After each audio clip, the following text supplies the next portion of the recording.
Eu tenho que cuidar que o Apocalipse não possa ser interpretado a partir de manchete de jornal. Tá.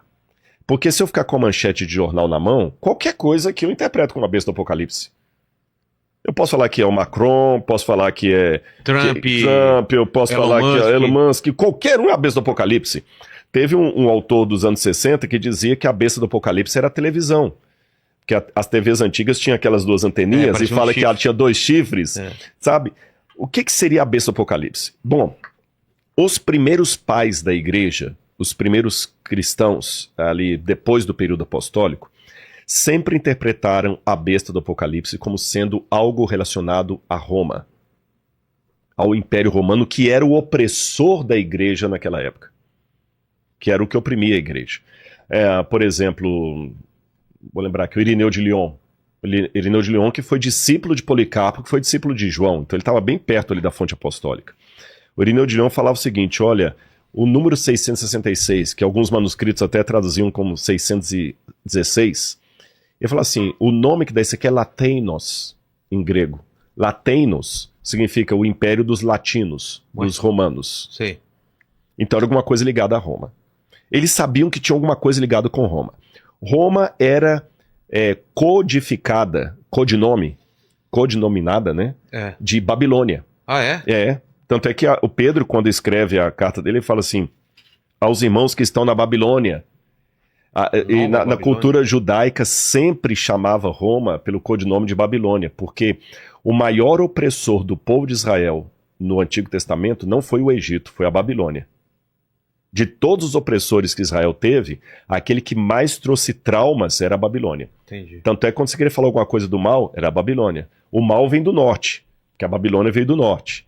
Mais do que a Assíria, mais do que os persas, mais do que Antíoco Epifânio, grego, todos foram opositores do povo de Deus. Sim. Os persas teve gente que opôs, o Antíoco Epifânio, mas assim, aquele que na época do Novo Testamento, todo mundo era a Babilônia. Você tem vários textos judaicos falando da Babilônia, mas é codificando Roma. Aí, depois desse período da patrística, você vê que a igreja entendeu também, através de Tomás de Aquino, que Roma poderia ser uma forma de trazer o anticristo para a igreja. Isso está na Suma Teológica de Tomás de Aquino. Quando você vai para a Reforma Protestante, de maneira unânime, Lutero, Calvínio, Zwíglio, todos entendiam que o anticristo era o papado. Ah, é? E de maneira assim, bem politicamente incorreta. Você entendeu? O papado e acabou. É lógico, a explicação que muitos teólogos católicos dão hoje é o seguinte, é porque os primeiros protestantes ali, a partir de 1517 com Lutero, como eles eram oprimidos pela igreja, eles tinham que dar um nome para o inimigo. Claro. Então, psicologicamente, detonavam com a igreja, né? Mas hoje a gente não está mais assim tudo. Hoje, então, o que acontece? Muitos teólogos, já numa ideia mais de estabelecer a paz, não falam mais que o papado seria o anticristo. E você tem alguns autores, como, por exemplo, no século XVI, você tem o Francisco Rivera, que foi um padre católico dominicano, o Francisco Rivera, e tem o Luiz Salazar. Os dois são da mesma época.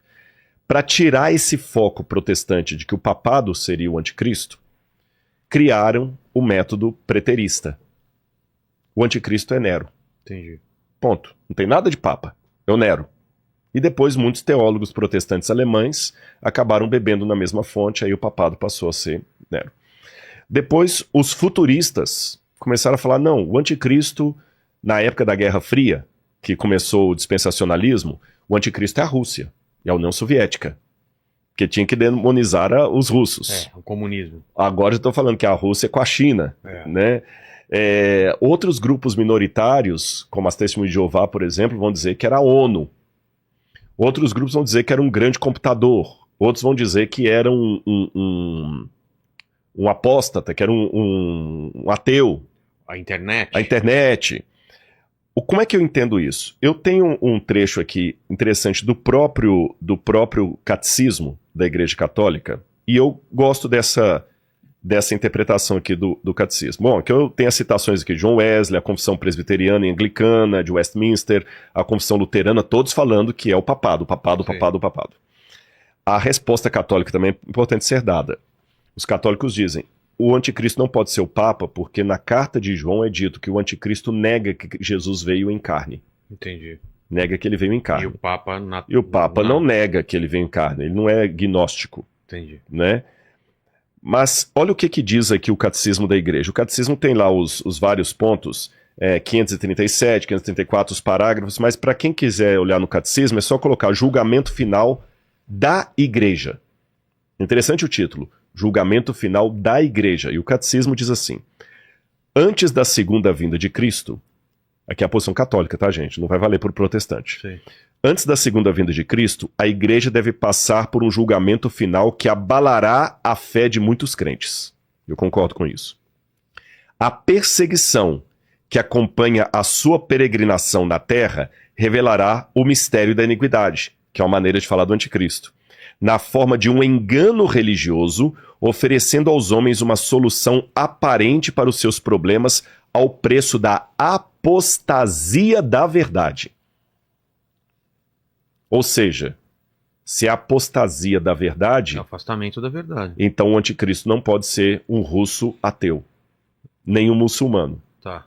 O anticristo tem que ser alguém, e eu concordo com o catecismo aqui, tem que ser alguém que saiu de dentro do cristianismo, porque quando você vai aqui na carta de João, que fala do anticristo, fala aqui, olha, Evangelho de João, capítulo 2, versículo 18, fala, filhinhos, esta é a última hora, e como vocês ouviram que o anticristo vem, também agora muitos anticristos têm surgido, por isso sabemos que é a última hora. Eles saíram do nosso meio. Ah. Então tem 3 elementos aqui que eu tenho que levar em consideração. Manifestações do anticristo já havia na época do Novo Testamento, porque eles falam que muitos dos anticristos já estavam surgindo. Segundo, o anticristo tem que ser alguém que sai de dentro do cristianismo, então não pode ser alguém de fora. E terceiro, esses anticristos da época de João eram um modelo daquele grande filho da iniquidade que ainda viria, que Paulo falou, que ainda não surgiu, mas virá, antes da vinda de Cristo. Porque fala que quando ele surgir, Paulo fala, o Senhor o destruirá. Então, peraí, então o anticristo não pode ser a União Soviética, porque não tinha União Soviética na época aqui. O anticristo não pode ser a ONU, porque não tinha a ONU nessa época. O anticristo tem que ser algum poder que já tinha exercício na época apostólica, que atraía pessoas que saíam de dentro do cristianismo e que, por alguma forma, vai estar de novo na segunda vinda de Cristo. Então, classificar o anticristo como um homem só já fica complicado, porque o camarada tem que ter 2.000 anos de vida, pelo menos. Mas aqui, eu estou só pegando a Bíblia para ver que o que o catecismo está falando tá de acordo. Aí diz que esse anticristo atrairia muitas pessoas para uma apostasia da verdade. Deixa eu te falar uma coisa. Se a igreja se a mulher de Apocalipse 17 é o povo infiel, para você ser um adúltero, o primeiro requisito é ter sido casado. Para você morrer, o primeiro requisito tá vivo. Para você ser apóstata, o primeiro requisito é ter sido cristão. Sim. Não existe islamismo apostatado. Não existe budismo apostatado. Só existe cristianismo apostatado. Então o anticristo tem que ser alguma coisa que vai sair do cristianismo.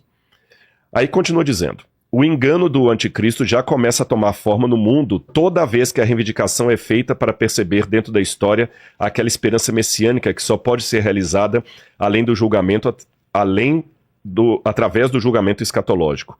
A igreja rejeitou até mesmo formas modificadas dessa falsificação do reino para vir sobre a forma do milenarismo, especialmente a forma política intrinsecamente perversa de um messianismo secular. A igreja entrará na glória do reino somente através dessa Páscoa final, quando ela seguirá o seu Senhor em sua morte e ressurreição. Então, o catecismo, nesse ponto, concorda com a minha ideia pós-tribulacionista. Sim. A igreja enfrentará uma perseguição. Mas essa perseguição não virá de fora. Virá de alguém de dentro da igreja, que apostatará da verdade, levará muitas pessoas à apostasia. Mas quem seria essa pessoa que, de certa forma, já tinha ação na época dos apóstolos e vai ter na volta de Jesus? Aí eu termino com o Apocalipse 17 explicando. Vamos voltar para o capítulo 17. João viu a mulher montada na besta e ficou assustado com o que ele viu. Aí olha o que diz a continuidade. Capítulo 17, verso 7. O anjo, porém, me disse, por que você ficou admirado? Eu vou lhe mostrar, eu vou lhe explicar o mistério da mulher e da besta que tem as 7 cabeças e os 10 chifres que levam a mulher. A besta que você viu era, não é, está para emergir do abismo. Era, não é, está para emergir do abismo. Então ela atuava no período apostólico, vai ficar um tempo sem, assim, incubada, mas ela vai voltar no tempo final. É igual um tumor, que às vezes você vai, cura, ele fica entubado, depois ele volta. Era, não é, e vai surgir do abismo. E caminha para a destruição. E aqueles que habitam sobre a terra, cujos nomes não foram escritos no livro da vida desde a fundação do mundo, se admirarão, vendo a besta que não era, mas tornará a aparecer. Então é alguém que estava na época de João, ficará um tempo de suspensão e voltará a aparecer. Aqui está a mente que tem sabedoria. As 7 cabeças são 7 montes no qual a mulher está sentada. 7 montes no qual a mulher está sentada. E no verso 18 ele diz, a mulher que você viu é a grande cidade que habita sobre os reis da terra. Ei. Qual cidade dominava os reis da terra na época de João? Washington? Não. Moscou? Não. Jerusalém? É. Não, Jerusalém não dominava os reis da terra. De dominar? É Roma. Roma. Mostra aquela moeda para mim, por favor, de Vespasiano. Essa moeda romana que vocês vão ver aí, ela estava em circulação na época de João. Tá. Vespasiano foi o que mandou destruir Jerusalém no ano 70. Você tem aqui o imperador Vespasiano, está escrito em latim, né? Cesare Augustus Vespasianus Augustus, tá certo? E aqui tem do outro lado da moeda, Roma, tá escrito Roma, e ela é uma mulher sentada sobre 7 colinas. 1, 2, 3, 4, 5... Ali não mostra... 7, 8... 7 colinas, olha lá. 1, 2, 3, 4, 5, 6, 7. E em todos os livros nós sabemos que Roma é descrita como a cidade que se assenta sobre 7 colinas. Isso é ponto, todo historiador sabe. Então, ele já está falando, a mulher foi uma mistura do povo de Deus com Roma. E aí o que acontece? O próprio catecismo fala pra gente ficar alerta, que virou uma apostasia. Então, por que não entender que, de alguma maneira, o mesmo poder romano que durante a Idade Média e início da Idade Moderna sancionou tantas perseguições com reis, com Inquisição Espanhola, Santo Ofício, tantas coisas erradas que foram feitas, não pode ser justamente a consubstanciação histórica disso que João viu. Repito, não é detonar com a Igreja Católica. Lembra que eu falei? É entender que teve coisas erradas feitas em nome de Jesus que me dá muita tristeza. E tinha muita gente sincera na Igreja Católica. Por exemplos, eu posso dar da minha vida particular.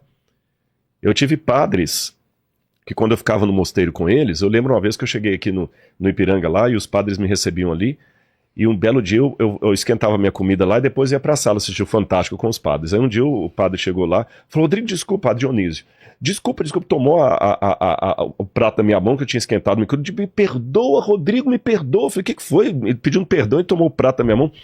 A gente esqueceu que você vinha hoje e a cozinheira colocou toicinho no feijão, nos perdoe. Eu vou fazer um omelete pra você. Poxa, esse homem honrou minha fé. Ele não tem problema com carne de porco, eu que não como carne de porco. Eu vou falar que esse padre não é de Jesus? Poxa. Eu vejo uma vida de Madre Teresa de Calcutá, Irmã Dulce, para falar aqui do Brasil, essas mulheres não andavam com Jesus?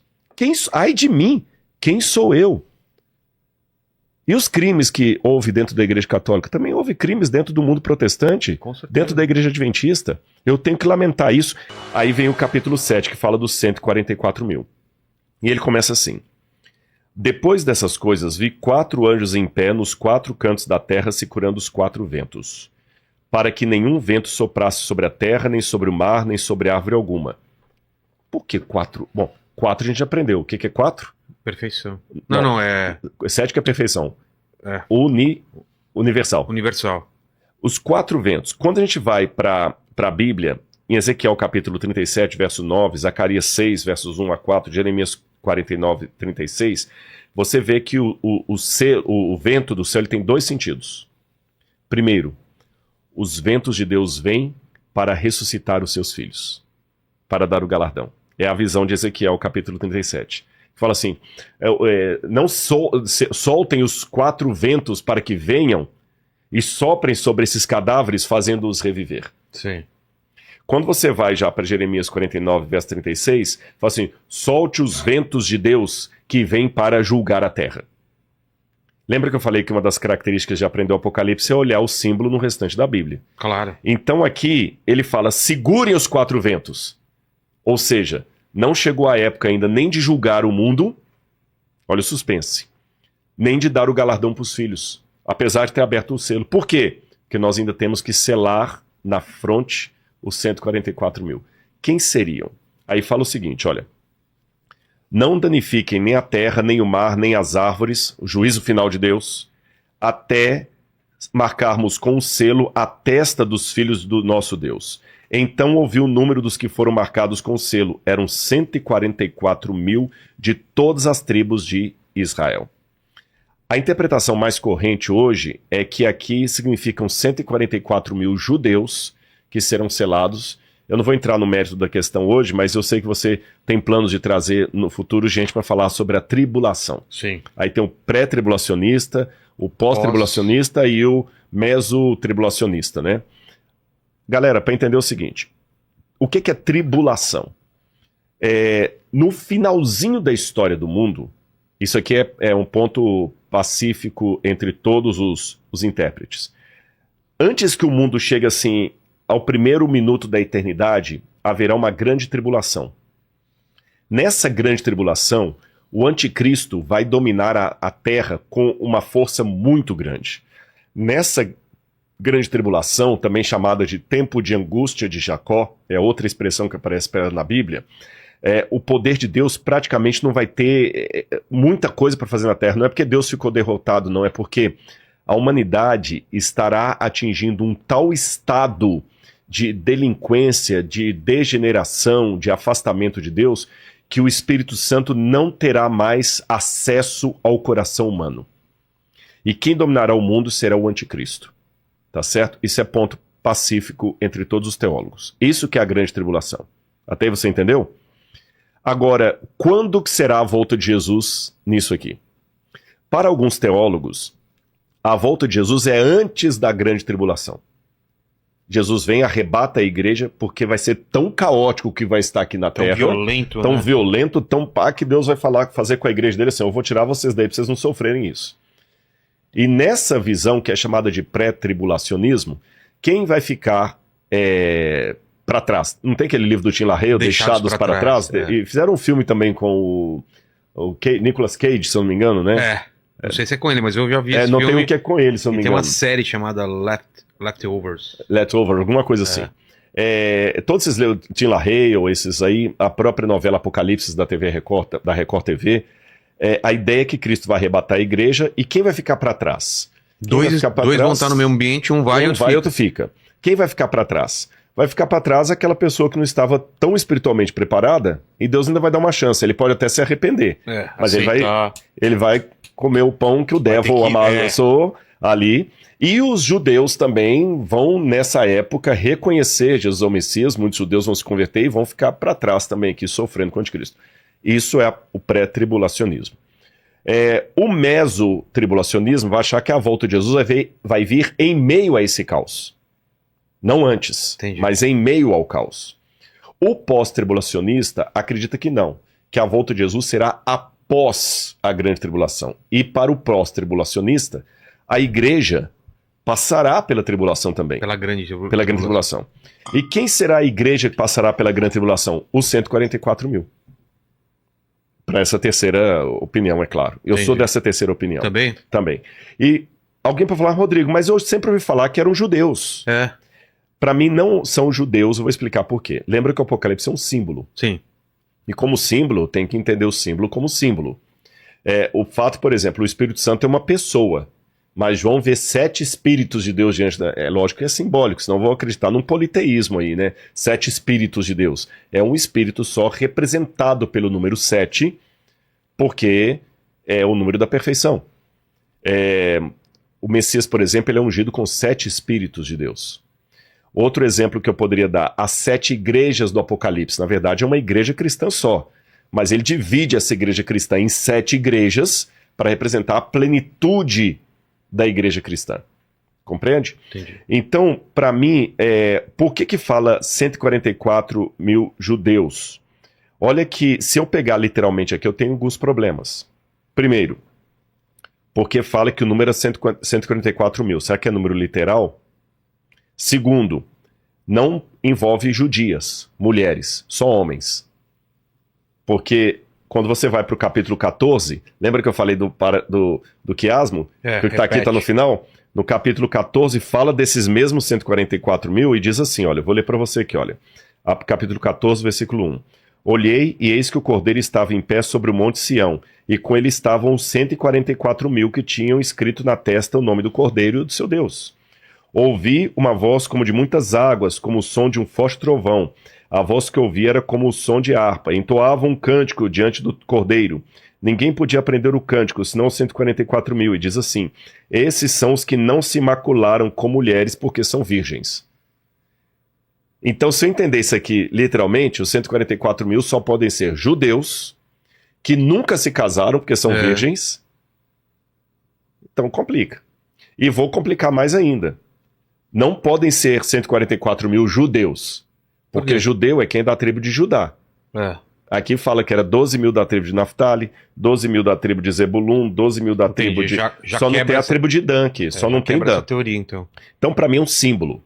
Paulo fala na carta aos Romanos que o Israel de Deus hoje é a igreja. Você entendeu? Ele falou assim, olha, Deus pode suscitar descendentes para Abraão dessas pedras. Então, embora eu, Rodrigo, tenha ascendência judaica lá no meu Pereira, por causa de cristãos novos que fugiram da Inquisição, independente disso aí, quando eu aceito a Jesus como Messias, espiritualmente, à luz do Novo Testamento. Um rabino ia achar isso aqui ridículo, o Ravi Sani não ia concordar com isso, nem o Rabino Ventura. Estou falando à luz do Novo Testamento. À luz do Novo Testamento, pelos padrões do Novo Testamento, eu sou descendente de Abraão pela fé. Os descendentes de Abraão, segundo a carne, são circuncidados. Os descendentes de Abraão, segundo o Espírito, são batizados. Entendi. Você entendeu? Então, para mim, aqui é a igreja. E por que 144 mil? Lembra que eu falei que o pessoal multiplica os números para poder dar um superlativo? Pedro perguntou a Jesus, quantas vezes eu devo perdoar o meu próximo? 7 vezes? 7 significa o que mesmo, lembrar? Perfeição. Então é como se ele perguntasse assim, Senhor, quantas vezes eu devo perdoar o meu próximo de maneira perfeita? Jesus falou assim, eu não digo 7, mas 70 vezes 7. Mais que perfeito. Mais que perfeito. Perfeitíssimo, como diz o Chaves. Então aqui, o que são 144 mil? 12, que nós falamos que é o povo de Deus. Isso. Vezes 12, vezes 1000. Então o povo de Deus de todo lugar. E a prova maior que é assim mesmo, que o Apocalipse ele tem uma forma, lembra que eu falei da aula de hebraico? Você aprende primeiro isso, depois ele amplia, depois tem uma chave, né? Depois que ele fala de 144 mil, imediatamente ele fala assim, depois dessas coisas, eis uma grande multidão, que ninguém podia enumerar, de todas as tribos, nações e povos e línguas de pé diante do trono e do cordeiro, vestidos de vestes brancas com ramos de palmeiras nas mãos. Então aqui ele amplia a visão anterior. Então para mim, esses 144 mil são aquela multidão de sinceros, judeus ou não judeus. Que até eu, particularmente, quando falo o seguinte, os judeus ficarão para trás, isso para mim é muito antissemita. Soa muito antissemita. Você entendeu? Soa como muito antissemita. Vão ser castigados. Vão ser castigados. Né? Eu particularmente respeito quem pensa assim, mas esse negócio que os judeus vão ser deixados para trás para sofrer a tribulação, isso para mim é muito antissemita. Eu não endosso. Aí vão começar tudo de novo. Vem agora as 7 trombetas. Falamos de 7 cartas. 7 selos. 7 selos, e agora 7 trombetas. E as trombetas, se você for olhar, elas estão em paralelo com o capítulo 16. As trombetas estão no capítulo 8, 9 e 10. elas estão em paralelo com as 7 pragas do capítulo 16. Ah, é? E trombeta tem um significado o quê? De De anunciação? anunciação, guerra, festividade, juízo. Tá. É começar alguma coisa. Exatamente. Anunciar para todo mundo que Para tá todo começando. mundo que a guerra está começando. Tá. Ou seja, Deus está em guerra contra o mal. Tá. E por que tem paralelo com as pragas lá? Lembra que eu falei do quiasmo, que as Isso. partes vão se encontrando? As trombetas caem nos mesmos lugares das 7 pragas. Entendi. A primeira trombeta, por exemplo, ela cai justamente sobre... Aqui, olha, a primeira trombeta, o granizo foi atirado à terra. A primeira praga também é sobre a terra. Depois a segunda trombeta é atirada sobre o mar. A segunda praga é sobre o mar.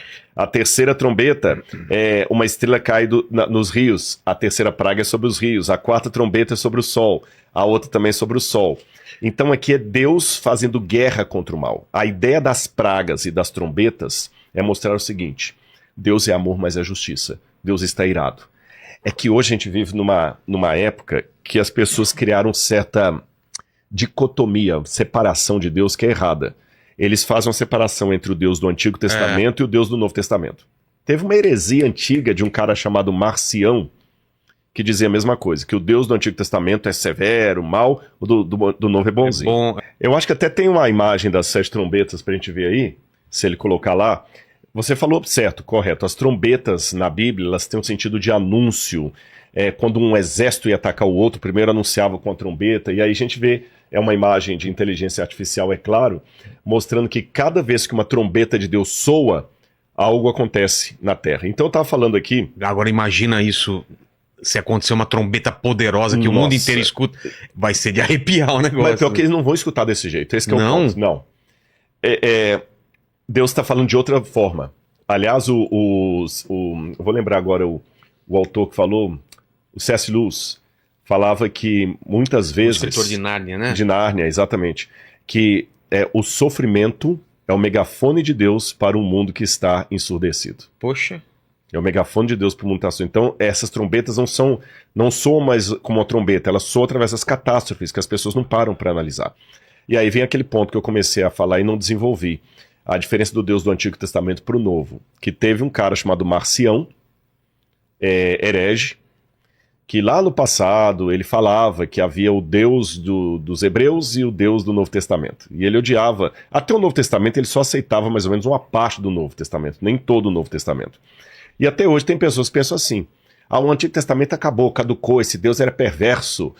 O Deus bom, o Deus do Novo Testamento é Jesus. Gente, em primeiro lugar, isso para mim não faz o menor sentido, porque Jesus, em toda a sua pregação, ele fala que ele veio revelar o Pai. Então, das duas, uma.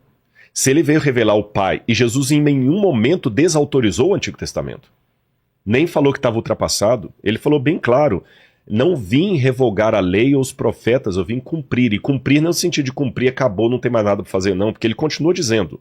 Ele continua. Ainda que o céu e a terra passem, nem um i, nem um tio jamais cairá da lei até que tudo se cumpra. Aquele que menosprezar o menor dos mandamentos e assim ensinar os homens será considerado mínimo no reino dos céus. Aquele, porém, que os ensinar e guardar será considerado grande no reino dos céus. Então, qualquer pregação, eu falo isso com muita convicção, que tente anular o Antigo Testamento, que fala que ele é ridículo, que é uma revelação estúpida, que já está ultrapassada, caduca, ele não está entendendo o que Jesus falou em Mateus 5,17. Que Jesus deixou bem claro: eu não vim anular essa lei. Ele veio cumprir, mas cumprir, repito, não é no sentido que agora que cumpriu, então agora pode fazer o que quiser, você entendeu? Não existe isso. É como se você falasse com o Noah assim: Noah, papai não está transgredindo as leis de trânsito, não. Ele veio para cumprir. Agora que papai cumpriu, você pode transgredir. Não existe isso. Vim para seguir. Eu vim para seguir, para você ser o modelo. E eu falo com você tem que seguir como eu estou seguindo. Por minha graça, é claro, que por nós mesmos nós não podemos. E esse Deus do Antigo Testamento, ele ama tanto como o do Novo. E o do Novo é capaz de se irar tanto quanto o do Antigo. Quer ver uma coisa interessante? Quando a gente leu sobre o sexto selo, eu vou relembrar uma coisa aqui. Fala assim, olha: e disseram aos montes: caiam sobre nós e nos escondam da face daquele que está sentado no trono e da ira do cordeiro. Cordeiro é o animal mais fofinho que tem, né? Mas esse cordeiro aqui pode ficar irado. esse cordeiro pode ficar irado. Então, Cristo no Novo Testamento, ele também se ira. Você tem no Novo Testamento Jesus com o chicote expulsando os vendilhões do templo. Você tem Ananias e Safira caindo fulminados diante dos apóstolos porque mentiram. Tá certo? Você tem Cristo no Novo Testamento guerreando contra o mal. E você tem no Antigo Testamento Deus falando: com amor eterno eu amei você, por isso com benignidade eu atraí você. Então, as pessoas hoje pensam assim, é tudo ou nada. Se Deus é amor, então ele não pode ficar irado. Deus não julga ninguém. Isso é mentira. Deus é amor. Deus é amor. Não, Deus é amor, mas ele também é justiça. Compreende a questão? Deus não vai levar ninguém para o céu na marra. Então, se a pessoa não quer, ela vai enfrentar o que é o não Deus. A partir disso, então, eu entendo que essas trombetas, elas são a maneira de Deus falar ao longo da história. Meu juízo está vindo. Meu juízo está vindo. Nesse sentido, é interessante que quando a gente vai para Mateus capítulo 24, que eu fiz menção aqui, onde Jesus também tem a profecia do que iria acontecer no fim do mundo, Mateus 24 diz assim, olha, eu vou ler para vocês. E aqui eu volto na primeira fala que nós tivemos no podcast de hoje. Mateus capítulo 24, versos 13 em diante. Jesus estava sentado no Monte das Oliveiras quando os discípulos se aproximaram dele e em particular lhe pediram: diga-nos quando essas coisas vão acontecer e que sinal haverá da tua vinda e do fim dos tempos. E Jesus respondeu: tenham cuidado para que ninguém os engane, porque virão muitos em meu nome dizendo: eu sou o Cristo, e enganarão a muitos. Vocês ouvirão falar de guerras e rumores de guerras. Fiquem atentos e não se assustem, porque é necessário que assim aconteça. Mas ainda não é o fim. Caramba. Então guerra não é sinal seguro da vinda de Jesus. Não é, mas ainda não é o fim. Mas ele continuará dizendo. Mas ele continua. Porque nação se levantará contra nação, reino contra reino. Haverá fomes e terremotos em vários lugares. Porém, todas essas coisas são o princípio das dores. No grego, esse princípio das dores, eu estou com o Novo Testamento grego aqui, são as dores de parto, quando a mulher está para dar à luz. As internautas que estão nos assistindo aí, que são mães, podem dar o seu no chat aí, pode falar a sua experiência. Eu não sei como é que foi com a sua esposa, mas eu conheci mulheres que tiveram contração de parto. Entre a primeira contração e o nascimento do bebê, passaram 40 minutos. Houve mulheres que passaram 18 horas. Varia muito. Varia muito de mulher para mulher. Então, aqui está a contração de parto. Paulo também fala só a contração do parto. Então, Jesus falou o seguinte: as guerras não são sinal seguro do fim, mas elas são o início das dores. Você que é pai, quando a mulher começa a ter a contração, o bebê pode nascer 1 hora depois ou 18 horas depois. Mas se você é um bom marido e precavido, você não paga para ver. É verdade, você já fica esperto. Na primeira contração, você já vai para o hospital. A mesma coisa com a história.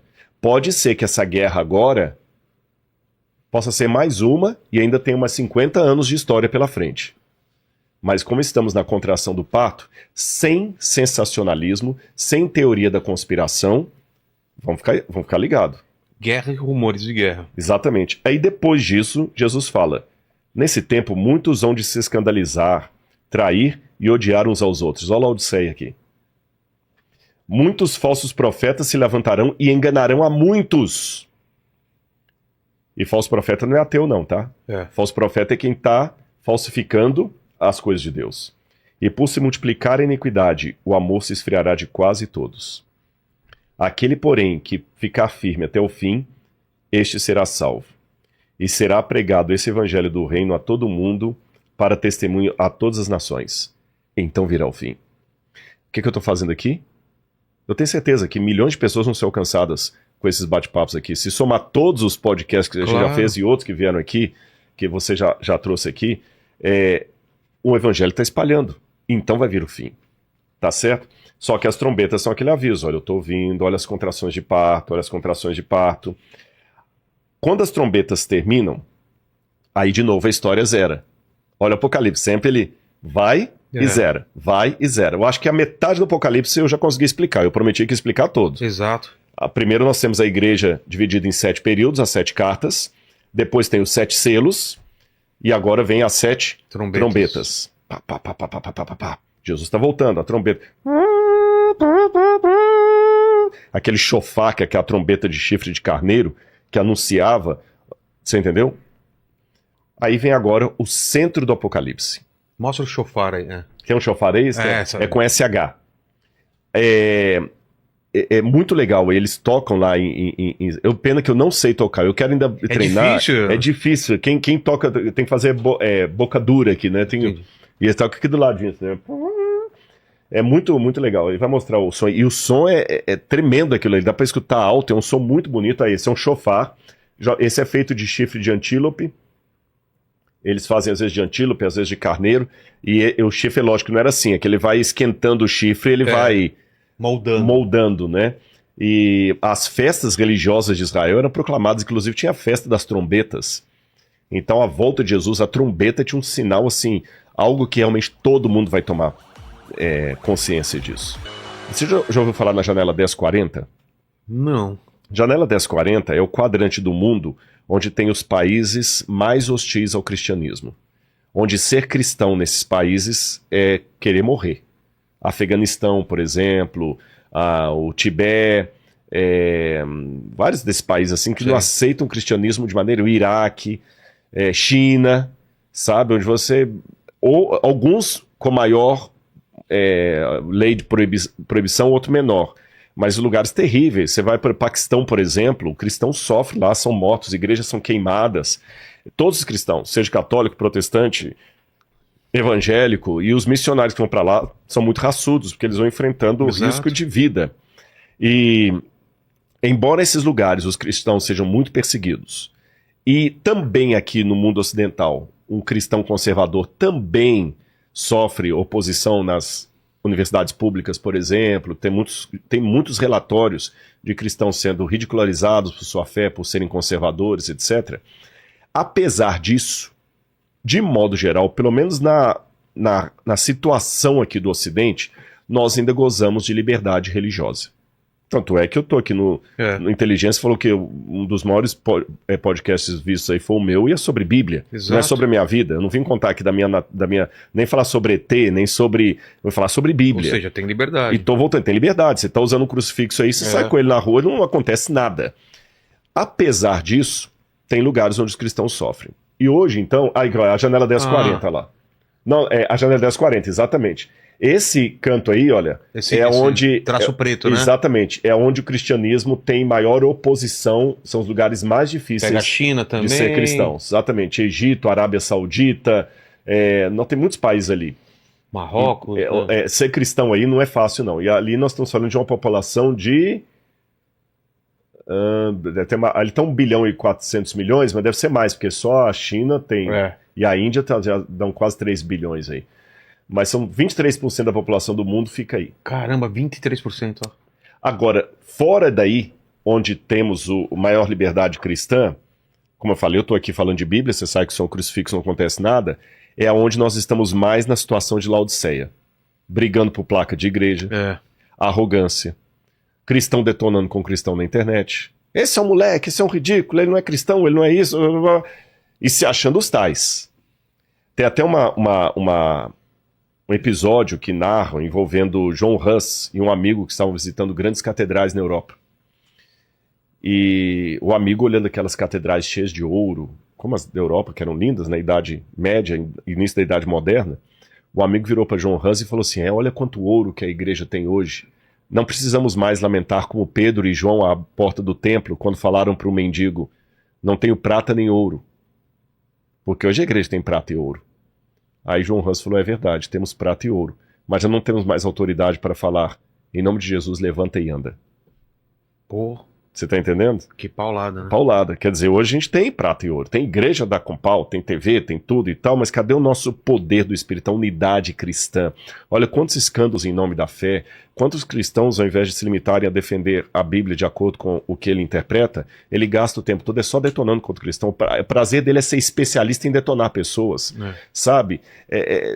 Nós estamos no período de Laodiceia, nós achamos que temos tudo e não reconhecemos que somos pobres, nus. Posso contar uma parábola que ilustra isso? Essa parábola, inclusive, é verdadeira. Uma vez, numa cidade europeia, havia um lugarejo onde as pessoas tinham o seguinte comportamento, Vilela. Elas acho que até eu contei essa história aqui num dos primeiros podcasts, eu vou contar de novo, porque ela ilustra bem a situação do Laodiceia. As pessoas saíam cedo para o trabalho e elas deixavam as casas delas e caminhavam 4, 5, 8 quilômetros para a lavoura. E passavam o dia inteiro trabalhando na lavoura, à noitinha voltavam, guardavam as ferramentas, tomavam banho, tomavam banho, limpavam o pé ali, e não era banho mesmo, né? Iam dormir, para no outro dia fazer isso de novo. Qual era a rotina? Acordava com o nascer do sol, tomavam de jejum, todo mundo saía assobiando pela estrada 10 quilômetros, 8 quilômetros, até a lavoura, trabalhavam o dia inteiro na lavoura, ao pôr do sol voltavam, dormiam e assim continuava.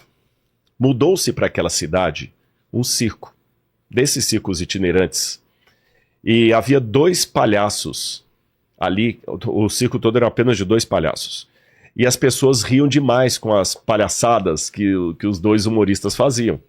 Eles contavam as piadas, davam cambalhota, aquelas roupas coloridas de palhaço, com boneco, e o pessoal ria, e a rotina da cidade mudou, porque agora eles acordavam cedo, iam para o lugar lá na lavoura, à noitinha voltavam, antes de dormir, assistiam o espetáculo, e depois que assistiam o espetáculo, ia todo mundo para casa rindo, até segurando a barriga de tanto rir, para no outro dia fazer tudo de novo. E enquanto eles estavam trabalhando, Cassino, não veja a hora de chegar lá, qual vai ser a piada que os palhaços vão contar hoje à noite. Aconteceu que um dia, enquanto as famílias estavam trabalhando na lavoura, o mato em volta da cidade estava seco e de fácil combustão, e começou a pegar fogo.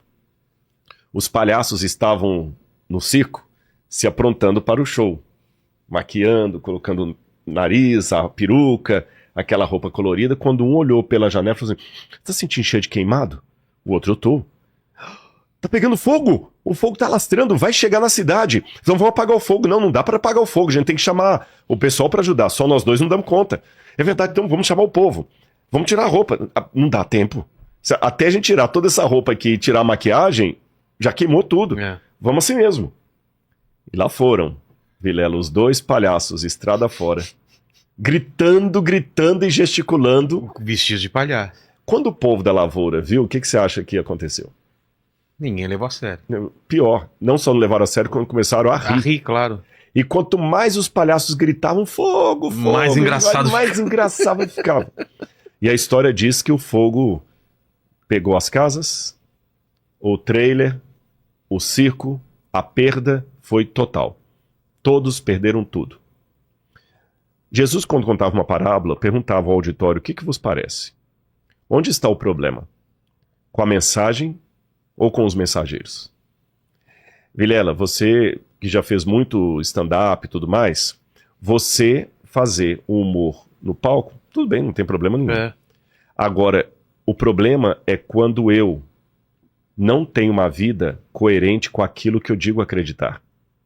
Perfeito. Aí parece uma piada.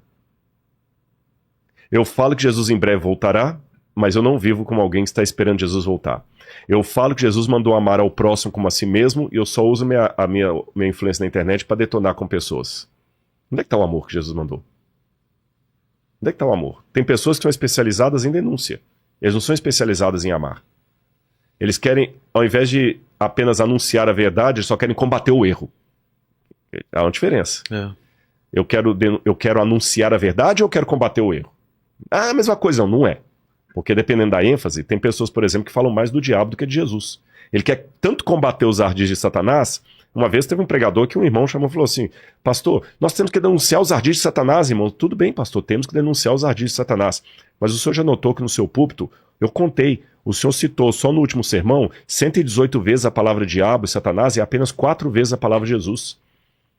Então, quando eu sou especialista em denunciar, eu acabo nunca anunciando a verdade, porque eu estou ocupado demais só em denunciando o erro, só em criticando pessoas. Aí, quem não é da Bíblia, quem não é da igreja, olha para mim e ri. Porque eu falo que eu acredito em Jesus, eu acredito no amor, eu acredito na volta de Jesus, mas eu não vivo como quem está esperando a volta de Jesus. Então eu sou como aquele palhaço tentando alertar o mundo de um incêndio sério. Eu pareço apenas um stand-up, que tem o seu lugar no palco, Você contando uma piada de humor no palco, eu vou dar risada e vou achar legal. Mas fora desse contexto. Mas fora desse contexto... Então você entendeu o problema? Claro. Laodiceia é isso. Laodiceia é o povo perdendo aquela... É até interessante Essência. que a palavra Laodiceia, laos em grego, significa povo. De onde vem a palavra leigo. Dikeia significa justiça. A deusa Dikeia é a deusa da justiça. Então Laodiceia seria a justiça, o juízo do povo, ou o povo que julga. É um trocadilho no grego, você pode traduzir como a justiça do povo ou o povo que julga. Então aqui, nessa série de 7 cartas, João resumiu a história do cristianismo desde a sua época até a volta de Jesus. E ele deve ter terminado a última carta preocupado, porque a última carta não mostra um cristianismo rico, fervoroso, maravilhoso. Mostra um cristianismo empobrecido espiritualmente. Aí Deus vai mostrar uma segunda fase do Apocalipse para ele, que é quando ele vê a visão de Deus no céu. Aí eu vou resumir isso aqui. Você acredita que essas visões era uma coisa meio atemporal? Era uma visão que vinha e é uma coisa que acontece e depois a pessoa fala, tá, eu vou escrever sobre isso? Ou é o tempo que demora para as coisas acontecerem acontecendo na cabeça dele? Entendi. É assim uma resposta absoluta, nenhum teólogo vai poder te dar. Não tem como, né? Porque há momentos da visão que Deus fala assim, vai e escreve. Parece até que estava quase ditando para ele. É porque eu não sei se já teve algum tipo disso, em algum tipo de oração, que você tem algumas visões, algumas coisas que passam de relance. Exatamente. Só que quando você para pra pensar, aquilo é uma história grande, né? Mas passou como um relâmpago, assim. Peraí. Eu vi uma cena da minha mãe, não sei o que, tá. Ah, entendi. E aí ela... E às vezes a posteriori. Depois, agora eu lembrei de Deus me deu um aviso. Exatamente, era um aviso. Eu não acho que as coisas são excludentes. Deus é didático, Deus tem várias maneiras de revelar através de sonhos, visões. Pode ser qualquer coisa. Aliás, eu até acredito que o Apocalipse, para responder a você, ele não foi dado todo de uma vez para João. Acho que não, né? Por quê? Quer ver? Aqui no capítulo 1, vou dar um exemplo para você que responde a sua pergunta. Capítulo 1, versículo 10, diz assim: Achei-me em espírito no dia do Senhor, e ouvi por detrás de mim uma voz como de trombeta dizendo, escreve num livro. Então, ele se achou em espírito no dia do Senhor. Seria o quê? O domingo? Tem 3 maneiras de entender isso aqui. Tem 3 maneiras. Adventistas, batistas do 7º dia, entendem que o dia do Senhor aqui é o sábado. Tá certo? O sábado, ponto. Outros que guardam o domingo entendem que não, o dia do Senhor é o domingo. Tanto é que a palavra domingo, Dominus Dei, né, é o dia do Senhor em latim. Verdade. São 4 opiniões, na verdade. Tem alguns que acham que o dia do Senhor era o dia do imperador. Sabe quando os documentos antigos falam assim, ano 1862 de Nosso Senhor Jesus Cristo. Sim. Né? Então, na Bíblia tínhamos assim, no 3º ano do reinado de Joaquim, rei de Judá, nas calendas de julho do reinado de César.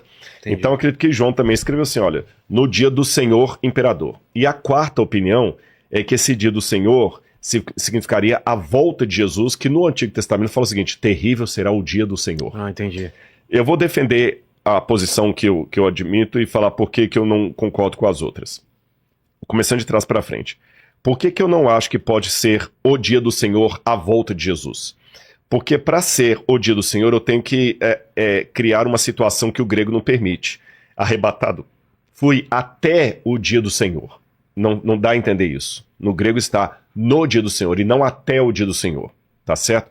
Segunda razão por que não pode ser a volta de Jesus. Porque em grego, quando fala dia do Senhor, na tradução grega do Antigo Testamento, está remera kyriou. Remera kyriou.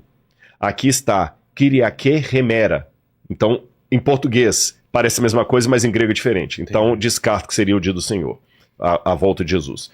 Não acho também que poderia ser o dia do imperador, porque nós não temos essa expressão usada em nenhum documento romano. E também ficaria estranho João, que estava ali preso pelo imperador, escrever enaltecendo o imperador. Aí sobram 2, ou é o sábado ou é o domingo. Eu, particularmente, como entendo que a palavra domingo não existe na Bíblia, em nenhum momento, nenhum canto fala domingo, domingo é uma criação latina. A posteriori. Exatamente. Fala o primeiro dia da semana, e o primeiro dia da semana nunca é chamado de dia do Senhor, o sábado que é chamado de dia do Senhor, então eu interpreto que ele foi arrebatado num sábado. Tá? Já dei as 4 interpretações. Certo. Agora, mas eu não posso esquecer da pergunta que você me fez, foi tudo de uma vez? Quando você vai no capítulo 4, diz assim, depois dessas coisas, olhei e eis uma porta aberta no céu, E a primeira voz que eu ouvi, que era como de trombeta, falou comigo dizendo, suba até aqui e eu lhe mostrarei o que deve acontecer depois dessas coisas. Imediatamente eu me achei no espírito. Primeiro, escreva o que eu vou te falar. E Eu agora a vou te mesma mostrar. voz... Exatamente, num ele outro fez referência no outro momento. É. Porque ele já estava, se ele já estava em espírito, achei-me em espírito no dia do Senhor, aqui ele fala, achei-me em espírito, então dá a entender que houve mais de uma passagem ocasião em que ele teve a visão. Agora, nessa situação aqui do capítulo 4, ele vai ter uma visão de cara do trono de Deus. E eu vou resumir para a galera. Ele vê, aliás, vai ficar até fácil, se você colocar aí Apocalipse, trono de Deus, tá bom? Se não, se coloca Revelation, Throne of God. Repete, por favor. Revelation of God. Não. Throne of God. Throne of Revelation. Repeat, please. Throne of Não, Revelation. everything. Revelation. Repeat, please. Não, só a frase. Revelation of Throne of God. Ok. Foi mais ou menos. Né? Ok, Tá bom. Vai tentar procurar. Você sabe que tem uma história que um gato estava correndo atrás de um rato, né? E o rato corria, o gato vinha atrás. E o rato corria, o gato ia atrás. Daqui a pouquinho o rato entrou dentro do buraquinho e ficou lá dentro assustado, né? E o gato que fala...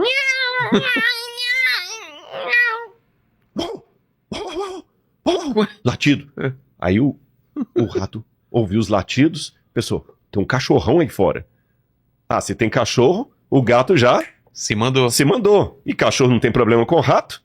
Saiu tranquilo, faceiro. Quando ele saiu, o gato passou-lhe a pata e foi levando até a boca pra devorar, né? Ele, espera, seu gato. Onde é que está o cachorro? Que cachorro? Eu acabei de escutar um cachorro latindo aqui agora. Ah, meu amigo, nesse universo competitivo, quem não fala 2 idiomas tá perdido. Então, é importante ter outro idioma. Se ele achar ali, achou alguma coisa aí? Os desenhos? Achou a imagem aí? Olha lá. Olha lá, já tá no gatilho. Cara, ali, ó. O que é isso? Eu não- Essa imagem aí, pra galera de casa entender, é o que está no capítulo 4 do Apocalipse. A descrição. Olhando assim, parece muito confuso. É. Eu vou resumir pra vocês, descrever o que João viu, foi isso aí. Ele viu o trono de Deus, e em torno do trono de Deus ele viu 4 seres viventes, contendo 4 asas cada um.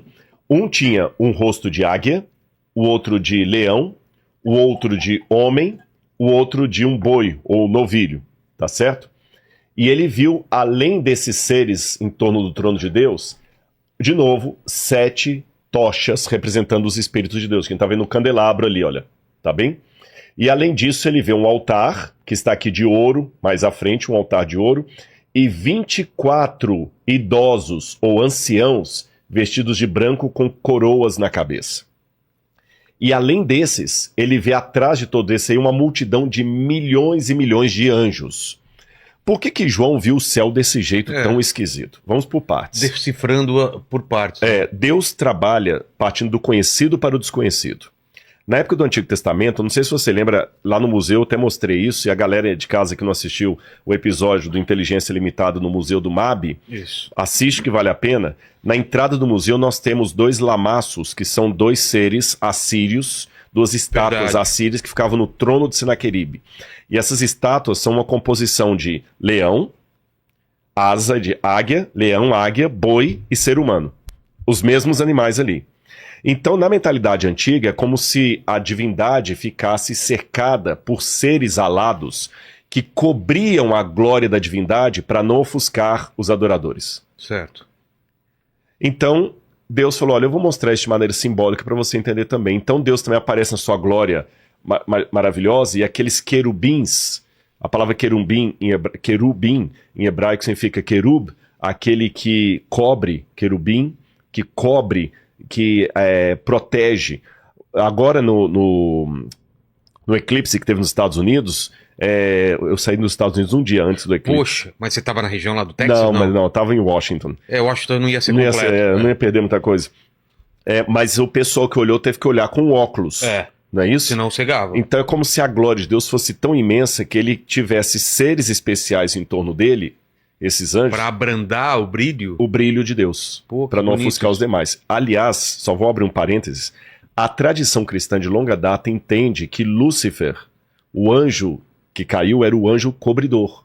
Ah, que Ou ele anjo ficava querubim. como um anteparo. Exatamente, ele tinha o privilégio de ser um dos anjos que cobria Nossa. a glória de Deus. Cara, essa imagem é muito, muito poderosa, né? E olha o que ele perdeu. Ele era o que estava de frente para Deus e cobrindo para os outros não serem Exatamente. ofuscados. Cara, isso Por é isso que, muito embora legal. o nome Lúcifer não está na Bíblia, Lutíferos, que é carregar de luz, mas na Bíblia fala, ó estrela da manhã, que pode ser uma tradução como está no latim, Lutíferos, aquela que cobre a luz, né?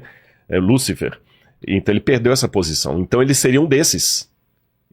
E ali você tem a trindade, que você tem Deus Pai sentado no trono, simbolizado por aquele no trono, o Espírito Santo, que são aquele fogo ali.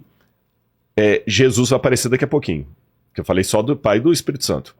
E aqueles 24 anciãos, quem seriam? Por que o número 24? Agora eu tenho que dar uma outra reflexão sobre os números. Lembra que eu falei que os números na Bíblia têm significado como os nossos? Sim. 7, só para lembrar, perfeição. Você falou 3, número divino. 4, universal. E 12. Apóstolos. Tá indo bem. Que mais? 12. Filhos de Jacó. 12 12 tribos. tribos né? de Israel. 12 é o símbolo do povo de Deus. Ah. Só que eles tinham uma coisa, Vilela, com os números que nós não temos. Eles multiplicavam o número quando queriam dar um sentido especial para ele. Um superlativo. Por exemplo, falando em português, se eu quero falar que o cara é nota 10, eu falo assim, Vilela, pode chamar que esse cara aí é 10 vezes 1000. Tá. Quer dizer que ele é legal. Quantas vezes devo perdoar? 7 Pronto, vezes. 7 vezes. Quer dizer, de maneira perfeita? Não te digo perfeita, mas de maneira perfeitíssima. E como é que Jesus falou perfeitíssimo? 70 vezes 7. Então aqui 12 é um múltiplo, 24 é um múltiplo de 12. 12 vezes 2. Alguns pensam que esses anciãos não eram anjos porque eles estão com coroa. Em nenhum momento da Bíblia, anjos ostentam coroa. Quem ostenta coroa, a promessa da coroa no Apocalipse é para os filhos de Deus. Lembra que conserva o que você tem para que ninguém roube a sua coroa? Então a coroa no Apocalipse nunca é dada a anjos, em nenhum canto da Bíblia. A coroa é dada por aqueles que vão reinar e governar com Cristo, seres humanos que forem salvos. Entendi. Então ali está falando de representantes do povo de Deus que já estariam no céu agora, ali em torno do trono. E quem seriam esses? Quando a gente vai para o Evangelho de Mateus, quando fala da morte de Jesus, tem uma passagem aqui muito curiosa.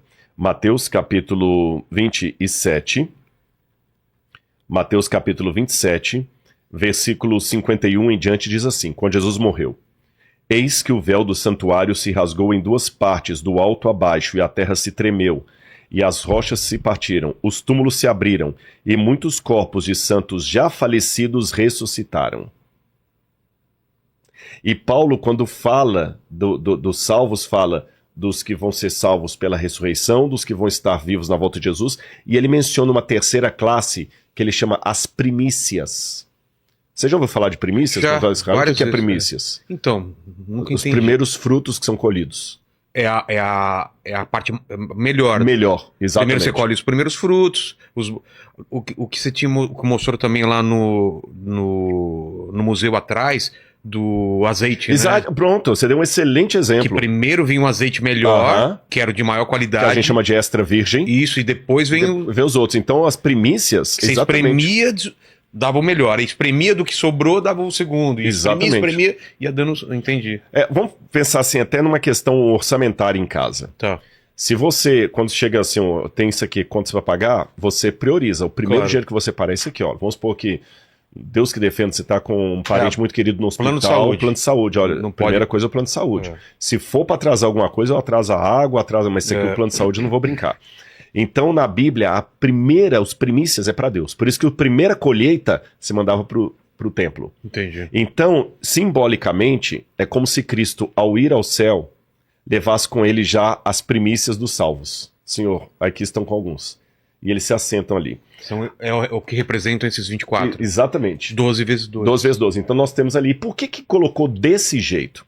Quando você vai nos tempos do Antigo Testamento, era assim que Israel estava acampado no deserto. Ah, é? Ficava o santuário no meio, o santuário com um candelabro de sete chamas, o trono de Deus, a arca dos 10 mandamentos, O santuário ficava no meio e em volta ficavam as tribos de Israel. E aqui a gente tem justamente isso. Você tem Deus no centro como se fosse o santuário e em volta os 24 anciãos representando as tribos de Israel, ou seja, Deus no meio do seu povo. Depois ele fala das 7 trombetas, você tem 7 pragas. Aí tem um miolo de tudo, que é Apocalipse capítulo 12 a 14. Tá. Que vai falar de 3 personagens muito interessantes. O dragão, a famosa besta que é o anticristo, e os 3 anjos que voam no céu. Dá muito questionamento isso aqui. Então vamos lá. No capítulo 12, começa assim: viu-se grande sinal no céu. Semeia megalon. Semeia megalon. Um grande sinal no céu. E o que João viu? João fala, eu vou resumir aqui, o pessoal pode ler depois em casa na Bíblia. Ele viu uma mulher no céu. Uma mulher vestida de sol, tendo 12 estrelas na cabeça. 12 estrelas na cabeça. 12 tribos? Do povo de Deus. Ah, o povo de Deus. E uma lua debaixo dos pés. Eu acho que tem uma foto da mulher aí, olha lá. Uma representação, de novo, né? inteligência artificial. João viu mais ou menos isso aí. Olha lá, presta atenção na mulher, os detalhes dela. Ela tem 12 estrelas na cabeça, tá bem? 12 estrelas na cabeça. Ela está vestida de sol. Aí não representa bem a inteligência artificial, mas quer dizer, ela está brilhante. É. E ela tem a lua debaixo dos pés. E olha que ela está com um barrigão ali, olha. Grávida. Porque ela está grávida. E a Bíblia fala que ela gritava com fortes dores porque ela ia dar à luz. O que é que eu falei lá? O princípio das dores, que eram dores de contração de parto. É. Na mentalidade judaica do Antigo Testamento, a mulher sempre representou o povo de Deus. Sempre foi o povo de Deus. Há várias passagens. Por exemplo, Cantares. Olha, presta atenção nos detalhes. A mulher tinha, vamos pegar os símbolos dela. Na cabeça, uma coroa de 12 estrelas. Debaixo dos pés, A lua. a lua. E ela estava vestida de sol. Quando a gente viu os 3 sinais siderais antes da volta de Jesus, que a gente leu em Mateus 24 e também nas também, fala assim: o sol tornou-se negro, a lua não deu sua claridade, as estrelas caíram do firmamento. Exato. Os mesmos elementos estão ali. Quando a gente vai, por exemplo, a Cantares capítulo 6, versículo 10, olha como é que Cantares capítulo 6, versículo 10, olha como é que Salomão fala da sua amada, que para muitos é um símbolo do povo de Deus. Quem é esta que aparece como a alva do dia, bonita como a lua, pura como o sol, impressionante como um exército com bandeiras? Tá vendo? Ou seja, os mesmos elementos. Quando você vai ao livro do Gênesis, o José do Egito, que é uma história bonita, você põe um pouquinho pra mim? Claro. Obrigado. José do Egito, ele tem um sonho. Obrigado. E ele sonha com o pai, a mãe e os irmãos dele se prostrando diante dele. E no sonho ele diz que viu o sol, a lua e 12 estrelas.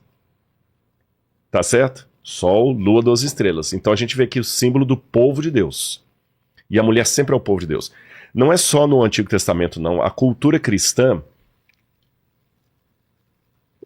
sempre interpretou a mulher como símbolo do povo de Deus. Tanto é que na Idade Média os teólogos católicos falavam muito do mistério da casta meretrix. Eu vou desenvolver esse assunto daqui a pouquinho. Traduzindo literalmente, casta meretrix seria a pura prostituta. Para não falar o nome feio aqui. Sim. Você entendeu? A pura prostituta. Mas é prostituta, ela não é... Ou virgem prostituta. Não faz, casta pode ser virgem também, né? Embora você tenha vírgula em latim, casta é aquela mulher que nunca teve relação sexual. Ou ela é casta ou ela é meretrix. Não tem como ser casta e prostituta. É as duas coisas. Por quê? O povo de Deus tem um lado dele que ele fica fiel, que é puro, e tem um lado do povo de Deus que corrompe. Por isso que fala da casta meretrix na teologia católica, que está correto. Então, no judaísmo, eles sempre entendiam que Israel iria dar a luz ao Messias. Lá no Mar Morto, nos manuscritos encontrados naquela caverna que você viu, fala muito isso de Israel sofrendo dores de parto para dar a luz ao Messias. E ao que tudo indica de alguns documentos judaicos e da interpretação cristã, o povo de Deus sofre dores de parto 2 vezes.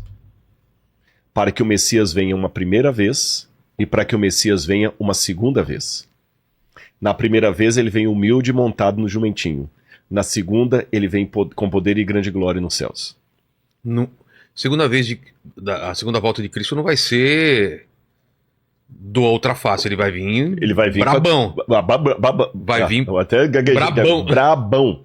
Vai brabão. vir pra lutar. Tá sendo brabão, né? É, brabão. Pra derrotar os Pra derrotar exércitos. tudo, exatamente. Você tá entendendo? É aquele negócio, a gente tem que tomar cuidado. Tinha um vendedor de livros que vendia livro de porta em porta, e um dia ele entrou numa casa e viu uma placa assim, cuidado, cachorro bravo. Eu não entendo, isso aqui não tem medo, não. Passou mais um pouquinho, outra placa. Se você vê até que volte, cachorro bravo. Ele andou um pouquinho, só tava aquela tarja, aquela cara do cachorro com... Ele passou as 3 placas. Quando ele andou um pouquinho, rapaz, veio um Doberman e um Rottweiler correndo lá, que o bicho nem tocava no chão. E atrás ainda viu um vira-latinha, daquele que tem um dentinho assim, né? Quando ele viu os 3 cachorros indo, ele desesperado, ele correu, largou pasta para um lado, prospecto por outro, e a primeira árvore que ele tinha, ele subiu, e a árvore ainda tinha aquele espinheiro de Cristo embaixo, que ele rasgou todo, machucou todo, mas na adrenalina, todo machucado em cima da árvore. Quando ele chegou lá em cima da árvore, os cachorros latindo lá embaixo, ele encontrou uma 4ª placa que dizia, idiota, você foi avisado lá embaixo. Então, o Apocalipse, meus queridos, são as 3 placas. Você tá entendendo? A volta de Jesus é a 4ª. Você foi avisado. Ninguém vai ficar sem ignorante. Então, nesse aspecto aqui, essa mulher, ela sofre 2 vezes a dor de parto. Uma primeira, quando ela dá à luz ao Messias, que ele vem a primeira vez, e a segunda vez, quando ele volta com poder e grande glória. É por isso que Jesus, quando vai falar da volta dele, ele fala, tudo isso é o princípio das dores. Percebeu? Paulo também vai usar a mesma figura de linguagem, como uma mulher que está em trabalho de parto, etc. Agora, Israel deu à luz ao Messias? Deu, através de Jesus. E essa mulher, então, representa o povo de Deus do Antigo Testamento. Ou melhor, deixa eu me corrigir minha frase. Essa mulher representa o povo de Deus num primeiro momento do Antigo Testamento, dando à luz ao Messias. É por isso que, sendo Maria uma mulher judia, que Maria era judia. Maria era judia. Sendo Maria uma mulher judia da tribo de Judá, que dá à luz a Jesus, e ela é perseguida por um tirano chamado Herodes, que mata todas as criancinhas de Belém, que queria achar a criança para matar, esse quadro é revivido por João aqui. Porque João fala que vê a mulher vestida de sol, e ela está sendo perseguida por um dragão. Tem a imagem do dragão aí? Olha a imagem do dragão. Eu vou ler enquanto ele coloca a imagem assim. Viu-se também outro sinal no céu, e eis um dragão grande, vermelho, com 7 cabeças e 10 chifres, e nas cabeças 7 coroas. A sua cauda arrastou a 1/3 parte das estrelas do céu, as quais lançou para a terra. E o dragão se deteve diante da mulher que estava para dar à luz, a fim de devorar o filho dela quando nascesse. Deixa eu explicar uma coisa aqui antes de continuar. Existe uma... Conseguiu colocar o dragão? O dragão diante da mulher para devorar o filhinho dela que está para nascer. Estão vendo aí? Olha, a inteligência artificial hoje faz tudo, né? Existe uma coisa também para o pessoal entender, chama-se Midrash. Parece até bolacha de chocolate, né? Midrash. Comam bolachas Midrash. Bolachas Midrash, feita do mais puro leite de coco. Midrash, na verdade, vem do hebraico darash, ou derash, que significa interpretar. Uma das maneiras que Deus tinha de revelar a profecia para o povo era misturar a história do povo de Deus com a história do Messias de Deus. Por isso que em Isaías capítulo 53, ele fala do Eved Adonai, do servo de Deus que sofre, e parece às vezes que você está lendo sobre Israel, às vezes é sobre o Messias. Lá no Novo Testamento, o profeta fala o seguinte, e Jesus saiu do Egito para que se cumprisse o que fora dito por intermédio do profeta. Do Egito chamei meu filho. Mas ali no Antigo Testamento, o Egito chamei meu filho, eu chamei Israel do Egito. Mas aqui ele fala, e chamei o Messias do Egito. Por que isso? É porque Deus se importa tanto conosco, que a nossa história também é a história dele. De dor e sofrimento. Quando, por exemplo, o apóstolo Paulo, que na época se chamava Saulo, estava perseguindo a igreja, ele viu uma luz diante dele no caminho de Damasco, e a luz falou assim, Saulo, Saulo, por que me persegues? Atos 9, verso 6. Curioso, Paulo não estava perseguindo Jesus, ele estava perseguindo a igreja. Mas ele falou, porque me persegue. Seria mais ou menos como se alguém fizesse mal pro Noah e você vai lá tirar satisfação. O cara, não é que esse menino não. Meu amigo, mexeu com meu filho, mexeu comigo. Mexeu com meu filho, mexeu comigo. Então com Deus é a mesma coisa. A história do povo mistura com a história do Messias. Tá certo? Então João está vendo a história do povo de Deus misturada com a história do Messias. E como Maria era uma judia que deu à luz a Jesus e ela também foi perseguida por Herodes, a Igreja Católica, então, com base nisso, tem uma imagem de Maria que quem for católico que está assistindo vai reconhecer. Você que tem aquela imagem aí que eu pedi? Olha essa imagem, é chamada Nossa Senhora da Assunção. Ela mostra Maria, olha lá, esse é um quadro católico. Ela tem Maria Pisando na lua. pisando na lua, com a coroa de 12 estrelas na cabeça, tá bem? Só que ela já não está mais grávida. Algumas imagens de Maria, Nossa Senhora da Assunção, ainda mostram o dragão debaixo dela. Que eu já vi em algumas igrejas católicas, tem imagem de Maria, ela assim, e debaixo dela uma serpente toda assim retorcida, porque é o dragão. O dragão e serpente é a mesma coisa aqui. Entendi. Então, recapitulando, é o povo de Deus que dá luz ao Messias. E o dragão, quem que é? Os inimigos do povo de Deus. Outra coisa interessante, na Bíblia, eles misturam às vezes símbolos de potências com símbolos de monstros. Não é só na Bíblia, não. Se você for estudar a arqueologia da Pérsia, da Babilônia, mesmo do Egito, ou até Roma, você vê que eles simbolizavam os grandes poderes por grandes monstros. Então, se eu quero falar, por exemplo, dos Estados Unidos, eu vou falar de um monstro. Se eu quero falar da Rússia, vou falar de outro monstro.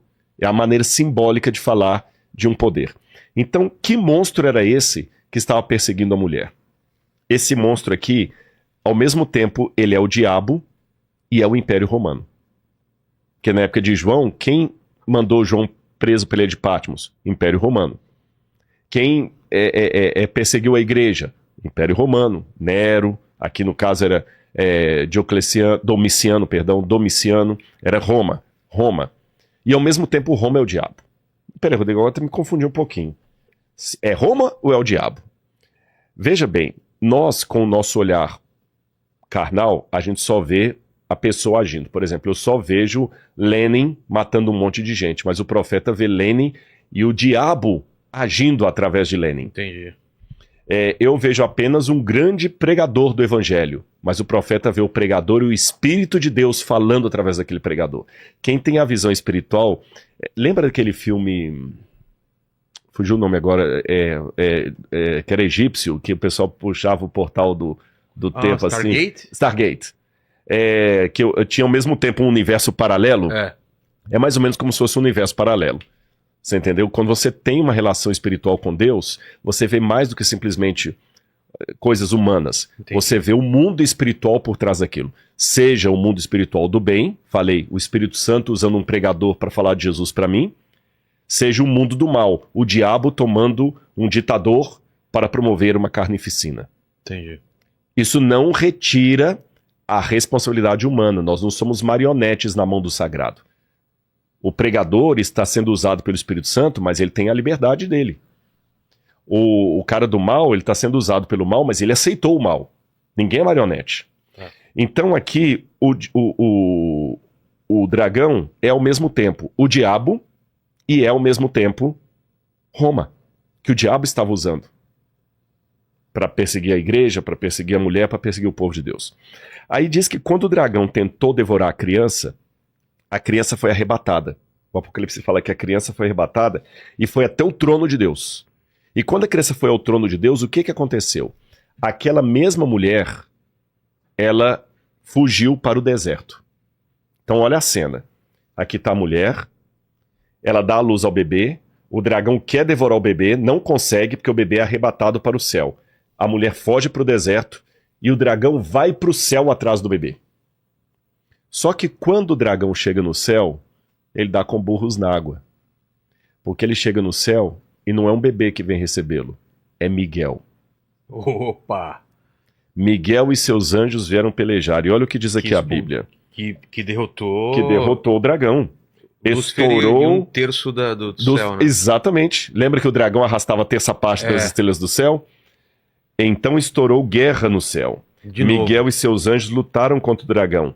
Também o dragão e seus anjos lutaram, mas não conseguiram sair vitoriosos e não havia mais lugar para eles no céu.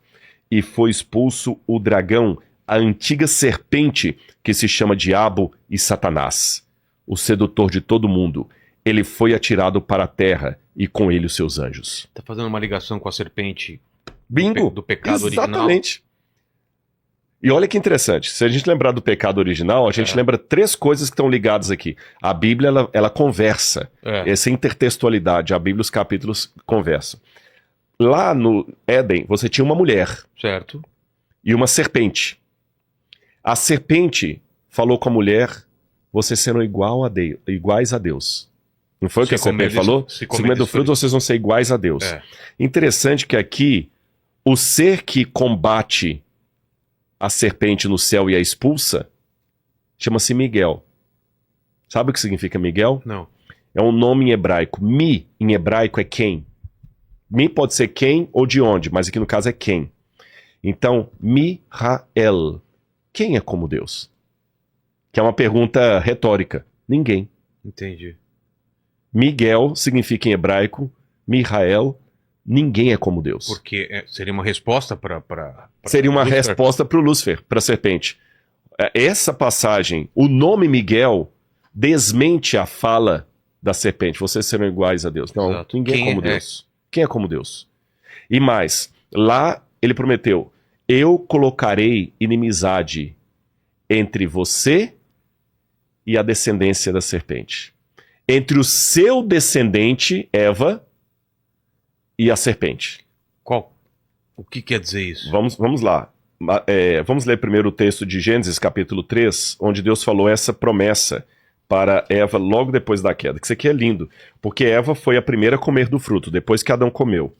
Então, como ela comeu do fruto, Deus deu uma esperança. Deus falou o seguinte, Eva, você comeu do fruto, mas será do ventre de uma mulher que virá a salvação. Por isso que o nome Eva significa em hebraico Ava, aquela que traz a vida. Ah, é? Olha que interessante. Aquela que trouxe a desgraceira, porque ela comeu primeiro do fruto, ela também vai trazer a vida. E Deus prometeu para ela assim, olha. Só ler aqui, ó. Porém, inimizade, quando Deus falou para a serpente, que é o dragão. Porém, inimizade entre você e a mulher. Porém, inimizade entre você e a mulher. Mulher é o povo de Deus. O dragão está durante toda a história tentando destruir a mulher, que é o povo de Deus. Entre a sua descendência... De quem? De Eva. Perdão, entre a sua descendência da serpente. E o descendente dela, da mulher. Tá falando de Cristo? De Cristo. Esse lhe ferirá a cabeça, e você lhe ferirá o calcanhar. Então, serpente, eu vou colocar inimizade entre a sua descendência e o descendente da mulher. Esse vai ferir o calcanhar. Aí aqui eu vou entrar num ponto polêmico. Então, Cristo pisa na cabeça, mas tem o calcanhar? Por que o calcanhar? O diabo feriu Cristo na cruz. Ah, tá. Mas a vitória final... É de Cristo. Tá. Mas ele feriu o calcanhar. E feriu o calcanhar aí no encalço do outro. Sabe? Fala de Dan, que é aquele que fica no encalço dos outros. Então a gente vê um retrato claro entre isso aqui e Apocalipse capítulo 12. Entendi. Agora a serpente é expulsa do céu. Ela é expulsa. E quando ela é expulsa, tem uma vitória no céu. A galera grita, comemora e fala assim, agora... Aí fala assim, olha... Ele foi atirado para a terra, ele e seus anjos. Então ouviu uma voz forte no céu proclamando, agora veio a salvação e o poder e o reino do nosso Deus e a autoridade do seu Cristo. Pois foi expulso o acusador de nossos irmãos, aquele que os acusa diante de dia e de noite. Foi expulso. Aí a Bíblia termina dizendo assim, quando o dragão... por isso, celebrem, ó céus, e vocês que neles habitam, mas ai da terra e do mar, pois o diabo desceu até vocês cheio de fúria, sabendo que pouco tempo lhe resta. Vamos recapitular tudo que a gente viu até aqui? Sim. Nós falamos de 7 igrejas, 7 cartas. 7 cartas, que representam a história da igreja da época de João até a volta de Jesus, que é em Laodiceia. Certo. Falamos de 7 selos, que são sinais da volta de Jesus, das dores de parto que ia acontecer desde a época de Jesus, desde a época de João até a volta de Jesus. Falamos de 7 trombetas, que são as warnings, como é que fala? Os avisos. Os avisos de Deus ao longo da história até a volta de Jesus. E agora, uma súmula do grande conflito entre o bem e o mal. Entre a luz e as trevas. Quando o diabo peleja com... E olha que interessante. Ele briga no céu e reverbera na terra, né? Ele briga com Miguel. Miguel E reverbera na terra. Por que reverbera na terra? Quando ele desce para a terra com fúria, sabendo que pouco tempo lhe resta, ele traz o conflito do céu para a terra. Entendi. Você entendeu? E como no céu ele tentou enfrentar Miguel com seus anjos, na terra ele tenta enfrentar o povo de Deus com aqueles que aceitam participar do reino dele. Então, nós estamos num grande conflito, nós estamos numa guerra espiritual entre as forças do bem e do mal, e os dois lados querem você e a mim. Vamos ver como é que é essa besta? Tem uma imagem dela aí. O Tuti é 333. É meio besta? É meio besta. Caramba! Seria essa sim, seria a besta. 1, 2, 3, 4, 5, 6 cabeças? 7 cabeças. 7. Tá. Olha lá, ó, tem a do meio. 3, 6, 7, tá. 7 cabeças. E assim que o Apocalipse está, enquanto vocês estão vendo aí a imagem, eu vou ler para vocês, olha. Vi emergir do mar uma besta que tinha 10 chifres e 7 cabeças, e sobre os chifres 10 diademas, e sobre as cabeças nomes de blasfêmia. A besta que vi era semelhante ao leopardo, estão vendo o corpo dela lá? É. Com pés como de urso, presta atenção nos pés, e a boca como de leão. E o dragão deu à besta o seu poder, o seu trono e grande autoridade. Então esse dragão parece que passou para a besta o cetro, Entendi. o poder para continuar agora o que ele não pôde fazer. Aí, quando a gente vai descendo aqui, diz uma coisa. Olha o que diz aqui no verso 5. Foi dada à besta uma boca que proferia arrogâncias e blasfêmias, e foi-lhe dada autoridade para agir durante 42 meses. Opa. 42 meses, se você olhar num calendário de 12 meses, você tem 3 anos e meio. É. Sabe o que significa um tempo, 2 tempos e metade de um tempo? 3 anos e meio. Um tempo, Sim. mais 2 tempos, mais metade de um tempo, 3 anos e meio. Então aqui está falando do mesmo tempo em que a mulher passaria no deserto, só que com outra roupagem. É como se eu falasse o seguinte, eu te dou 2 dias para sair daqui. Aí eu volto e falo, eu te dou 48 horas. Eu tô falando a mesma coisa. Entendi. 2 dias ou 48 horas é a mesma coisa. Um tempo, 2 tempos e metade de um tempo é a mesma coisa de 3 anos e meio, que é a mesma coisa de 42 meses. É interessante que quando a gente vai para Daniel capítulo 7, versículo 25, lá também fala dessa besta, desse anticristo. Como que fala? Eu vou mostrar para você aqui. Daniel capítulo 7, versículo 25. Olha o que o anticristo, quando ele aparece no livro de Daniel, fala. Ele falará contra o Altíssimo. Tinha boca repleta de blasfêmias. Viu a minha semelhança? É. Oprimirá os santos do Altíssimo. Essa besta vai oprimir o povo de Deus. E tentará mudar os tempos e a lei. E os santos lhe serão entregues nas mãos por um tempo, 2 tempos e metade de um tempo. Bateu. Mas peraí, mas agora me bateu uma confusão aqui. Vamos por partes. Se a mulher estaria no deserto, longe do alcance da serpente, o fato da serpente Passar o bastão pra... passar o bastão para a besta e a besta poder perseguir o povo É. no deserto, então Deus... O esconderijo não deu certo? Então. Por que o esconderijo não deu certo? Porque as promessas de Deus são condicionais. No Israel do Antigo Testamento, Deus falou assim, se vocês forem fiéis, eu farei isso. Se vocês forem fiéis, eu farei aquilo. E muitas vezes os profetas de Deus falaram, Deus trouxe os babilônios porque vocês não foram fiéis. Se vocês forem fiéis. Então, João já estava vendo que a igreja, de certa forma, não estaria sendo fiel. João, quando viu essa cena, lembrou da igreja de Laodiceia. Ele falou assim, a igreja vai ter problema aí. E João ficou apavorado quando ele viu isso aqui. Lembra que eu falei do quiasmo, que os pontos vão Sim. se encontrando? É interessante que a cena da mulher no deserto congela aqui. Ó, ficou tão... O deserto congela, né? É. Freeze. Freeza. Também deu na mesma. Né? É. Para aqui. Nós não temos a continuidade. Se eu estivesse desenvolvendo um livro, igual você escreveu aquele Sim. livro, Vai pra cá, vai corta pra cá, lá. corta pra lá, e às vezes dá um suspense. Às vezes você deixa não sabe aquele o que tá suspense acontecendo, pra depois retomar a história. Tem muito livro que faz isso, né? Muito filme também, muito Sim, no meu seriado, livro né? eu faço isso. Eu movimento a história aqui com esse grupo de personagens, movimento aqui, enquanto eu tô movimentando isso, você não sabe o que tá Você acontecendo não sabe o que está acontecendo E aqui. depois retoma. João fez isso. E sabe onde é que ele vai retomar? No capítulo 17, por causa do quiasmo. Tá. Aí no capítulo 17, aí você vai entender agora por que fala do restante da descendência da mulher. Olha o que aconteceu com ela. Sobrou, né? O que sobrou. Apocalipse capítulo 17. Cara, tá chegando no final aí, Tá mano. no final. Um dos 7 anjos, que tinham as 7 taças com as iras de Deus, que nós vamos falar ainda, veio e falou comigo dizendo, venha, eu vou lhe mostrar o julgamento da grande prostituta, que está assentada sobre muitas águas. Que é? Quem é a grande prostituta? Vamos ver. Os reis da terra se prostituíram com ela, e os que habitam sobre a terra se embriagaram com o vinho da sua prostituição. Deixa eu segurar um pouquinho. Tá. Para tudo. Igual falava que o Para. João Kleber, né? Para tudo. Na cena anterior, para lembrar do esquema do livro, nós deixamos a mulher no deserto, o dragão não pôde ir, ele enviou a besta. Certo. Que a besta tem autoridade lá. Que a besta pode agir durante os 42 meses, diz Apocalipse 13 e Daniel capítulo 7. Então, o dragão não pôde ir e mandou a besta no lugar dele. A besta vai pro deserto perseguir a mulher. Aí o anjo falou, vem que eu vou te mostrar o julgamento da mulher, da prostituta. Que prostituta? Aí diz assim, o anjo me transportou em espírito ao deserto. Ao lugar onde tá o conflito lá da...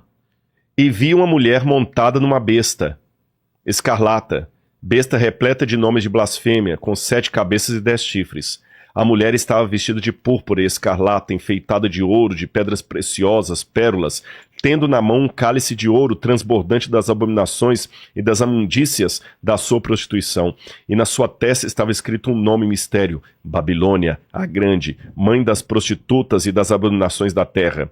Então vi a mulher embriagada com o sangue dos santos e o sangue das testemunhas de Jesus. E quando a vi, admirei-me com grande espanto. Você que é um escritor, internaliza a emoção desse momento. Quando João viu aquela cena no deserto, João se admirou com grande espanto. Peraí.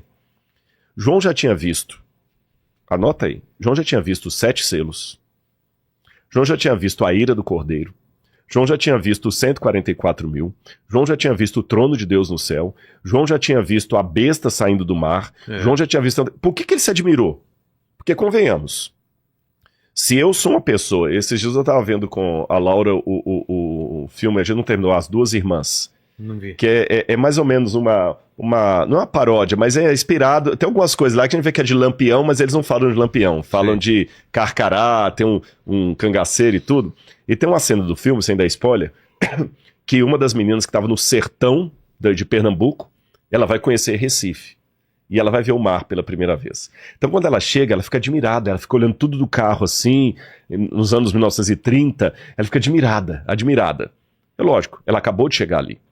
Mas essa mesma menina, depois de 20 anos morando em Recife, ela não vai se espantar mais. É normal. Tem que ser alguma coisa muito fora do comum para causar espanto. Concorda comigo? Com certeza. A primeira vez, tudo bem. Mas depois que já viu tanta coisa, para João se espantar aqui e ficar admirado, tem que ser um negócio muito fora do comum. Mas o que seria tão fora do comum para espantar João depois de ter visto tudo o que ele viu? É porque ele nunca esperava ver isso. A mulher do capítulo 12, que era fiel, que foi para o deserto perseguida pela besta, agora estava de caso com a besta. Então... João chocou quando viu isso. Ele não esperava. Aquele choque do como cara Moisés, que a mulher... quando desceu do monte. o Nossa, você deu um excelente exemplo. Estava adorando o bezerro de ouro. Você deu um excelente... Tanto é que tem um midrash judaico que eles fazem uma interpretação disso justamente quando Moisés desce, que o diabo fez sinais fazendo com que o bezerro, que era um animal, uma estátua, falasse. Entendi. E o povo começou a adorar a imagem porque ela parecia ter fôlego de vida. E quando a gente terminar de ler o capítulo 13, você vai ver que a besta faz justamente isso. Uma segunda besta faz uma imagem da primeira e bota o povo para adorar. Entendi. Você vê que é uma história cíclica, ele vai repetindo cenas do Antigo Testamento. João ficou assustado. A mesma mulher. Lembra que eu falei do conceito católico de casta meretrix? A mulher, a igreja de Deus que é pura e prostituta ao mesmo tempo? Isaías lamentou no Antigo Testamento, quando o povo de Israel caía em apostasia, como se fez prostituta a cidade fiel, falando de Jerusalém. Quando você vai, e João ficou apavorado. Peraí, a besta foi para o deserto para perseguir a mulher, e agora a mulher vira amante da besta? Daqui a pouquinho eu vou retomar essa cena. Por isso que só sobraram algumas jujubas. Por isso que o dragão agora não tem mais ira contra a mulher, mas contra o que restou da descendência dela. Porque em grande parte a mulher se prostituiu. Entendi. Se vendeu. Agora eu entendo o cristianismo da carta Laodiceia. E antes que eu continue, eu tenho uma nota muito importante para dizer para você aqui, Vilela. Eu não posso narrar as coisas que eu estou percebendo pelo Apocalipse num sentido acusatório. Qual que é o sentido errado de ler tudo isso? É o sentido acusatório do CNPJ. Como eu sou adventista do sétimo dia, tenho o CNPJ da minha igreja, eu começo a acusar a batista, a presbiteriana, a metodista, como só a minha fosse boa. Não! Nós somos todos cristãos. E o que eu tenho que ter agora aqui é a consciência de, se você tem 5 irmãos e um irmão tá nas drogas e tá na bandidagem ou tá na cracolândia, ao ver o sofrimento da sua mãe e do seu pai, a família toda sofre. Eu quero que as pessoas entendam, antes que eu fale, alguns vão falar, não, mas a Ellen White da sua igreja chama as outras igrejas de igrejas caídas. Você tem que ser honesto, Rodrigo. Então deixa eu me dar só um parênteses aqui. Quando Ellen White chamou as igrejas de igrejas caídas, se você ler o que Ellen White fala da própria igreja adventista, ela detona com a igreja adventista também. Que Ellen White foi uma pioneira do movimento adventista, que ela escreveu numa época em que as pessoas tinham, assim, a língua era afiada para detonar mesmo. Não tinha esse politicamente correto que nós temos hoje. Você tá entendendo? É igual Jesus, quando virou para alguns judeus, falou, vocês são do diabo que é pai de vocês. Hoje, se eu falar que alguém é do diabo, já tem, como é que é? Já tem processo aí de qualquer fobia da vida. Não existia isso. Então, se você pegar o mundo em que viveu Ellen White e pegar autores metodistas, presbiterianos, você pega, por exemplo, o famoso sermão de Jonathan Edwards, Pecadores nas mãos de um Deus irado, você vai lendo aquele sermão, as coisas que ele fala da igreja, veja as coisas, às vezes, como que a maneira como que muitos protestantes falavam do papado, Lutero falando, mesmo dos judeus, da igreja, é uma maneira muito pesada.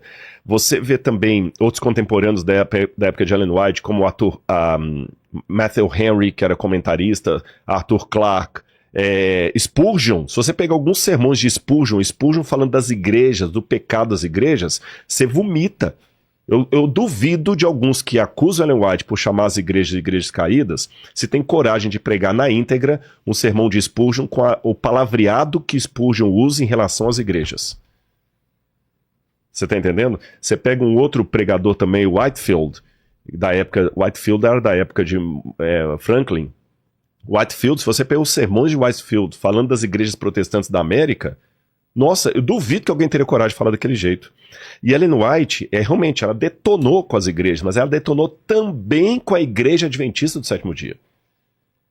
Ela falou, no livro Grande Conflito, ela fala de todas, incluindo a igreja adventista. Ela fala assim, eu preciso abrir esse parênteses aqui, porque esse comentário vai vir, então eu peço licença a você para isso. Claro. Ela fala no livro Grande Conflito, página 45. Citando Paulo, em 2 Timóteo, acho que é 3,16, ela fala o seguinte, todos os que querem servir piamente a Jesus padecerão perseguições. Citando Paulo. Ela fala, se é assim, por que então que a perseguição parece em grande parte adormentada? A única razão é que a igreja se conformou com a norma do mundo e, portanto, não suscita oposição. haja um reavivamento, aí as fogueiras da perseguição vão se reacender como nos tempos apostólicos. Então, quem fala que Ellen White discriminava outras igrejas, com todo o respeito, ele está sendo desonesto academicamente. Ou ele está lendo apenas pedaços de Ellen White. Porque essa mesma Ellen White, quando fala da Igreja Adventista do Sétimo Dia, que ela era membro, ela fala o seguinte no livro Serviço Cristão. Nenhum em 20 dos que estão com os nomes no livro da igreja estão preparados para as crises finais. Eles sempre acostumaram a ver a coisa do lado mais fácil. E em vindo a perseguição, não estarão prontos para enfrentá-la. Se você for bom de matemática, 1 em 20 dá 5%. Se ela fala nem 1 em 20, nem 5% da Igreja Adventista do Sétimo Dia. Então, quando alguém fala, Ellen White, por isso que eu falo que é uma desonestidade intelectual, fala o seguinte, por que o Rodrigo não é honesto? Por que ele não fala que Ellen White considerou todas as... Por isso que eu não considero adventista cristão, por isso que eu não considero adventista fiel. Por quê? Porque a Ellen White considerou as outras igrejas caídas. Meu irmão, ela falou que a Igreja Adventista não estava com 5% preparado. Ela teve uma época que falou que a Conferência Geral não seria a voz de Deus para o seu povo se continuasse daquele jeito. Ela detonou com a Igreja Adventista. Só que ela viveu no século XIX, início do século XX, quando a linguagem era essa. Ellen White não usou, repito, uma linguagem diferente de Spurgeon, uma linguagem diferente de Whitefield, ela não usou uma linguagem diferente de Adam Clarke, ela não usou uma linguagem diferente de outros autores católicos e protestantes da sua época. Então, por favor, tenha essa honestidade acadêmica de pegar o todo dela e saber que ela metralhou tanto de fora como da Igreja Adventista. E mais um detalhe, a prova que ela não tinha preconceito nenhum com as igrejas de fora, eu vou dar alguns exemplos, apenas alguns, eu podia passar 1 hora falando, mas só para vocês entenderem. Sabe quem fez o casamento do filho da irmã White, lá na Austrália? Um pastor metodista. E até quando essa filha da senhora White foi entrevistada por uma revista, que o pessoal pensava que a senhora White era bairrista, que ela não aceitava gente de outra igreja, ela perguntou assim, vem cá, mas você casou, um pastor metodista fez o seu casamento? Sim. Por quê? Não, porque não tinha nenhum pastor adventista? Ela falou, tinha, mas ele era amigo da família. Aí o entrevistador perguntou assim, tá, e o que a senhora White disse a esse respeito? Ah, não disse nada, foi ela que convidou. E ela ainda fez a oração final. Pois é. Teve uma irmã dela que tinha uma filha, a irmã dela estava afastada da igreja metodista. E a senhora White mandou uma carta para a irmã dela, minha irmã, volte para a igreja de Cristo, volte para os braços de Jesus. Quando ela fala volta para a igreja metodista, não vem para a igreja adventista. E a irmã dela não guardava o sábado, não era adventista. A senhora White não teve nenhum parente adventista, exceto o marido e os filhos. Você está entendendo? Então, vamos ser coerentes. Ela falou, a maior parte do povo de Deus está fora da igreja adventista. Ela falou isso. Ponto.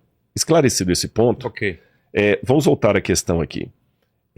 Quando nós virmos, aí que eu volto à fala que eu estava falando, sendo coerente com o meu adventismo. A maneira errada que eu tenho de ler o que eu estou lendo aqui agora é ficar preso ao CNPJ e apontar o dedo para outros CNPJs. Para outras igrejas. Como se a minha já tivesse pronta para subir. Não. Eu tenho que sofrer, eu tenho que falar isso aqui. É isso que eu fico indignado com alguns denunciadores da internet.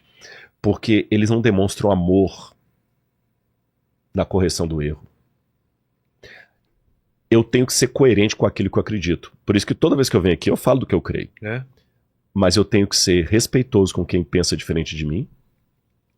E quando eu denunciar algum erro, eu tenho que denunciar, Vilela, com a mesma dor que você denunciaria a droga tendo um irmão na Cracolândia. Quando eu não tenho irmão ali na Cracolândia, quando eu não tenho amor por alguém que está ali, é um bando de vagabundo, maconheiro e tudo mais. Ponto final.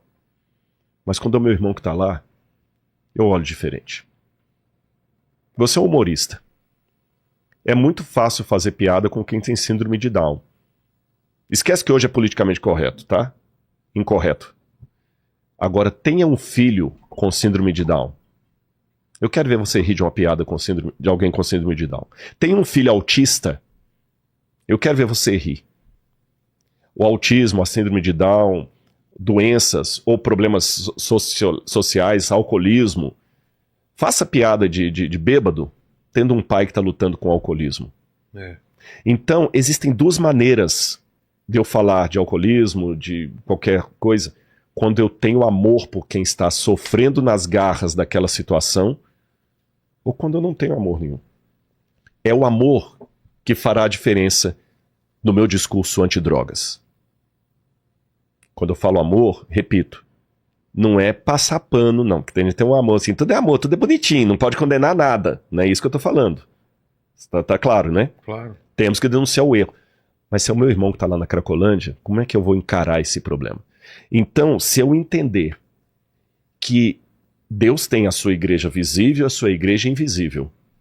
A invisível é formada por filhos de todos os lugares.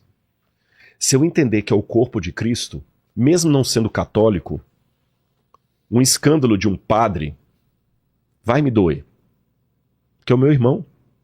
Se um padre aí for pego com... Não vou falar a palavra aqui pro YouTube não censurar. Com algum desvio que vocês sabem crime, qual, né? Com um crime desse que ficaram muito famosos aí.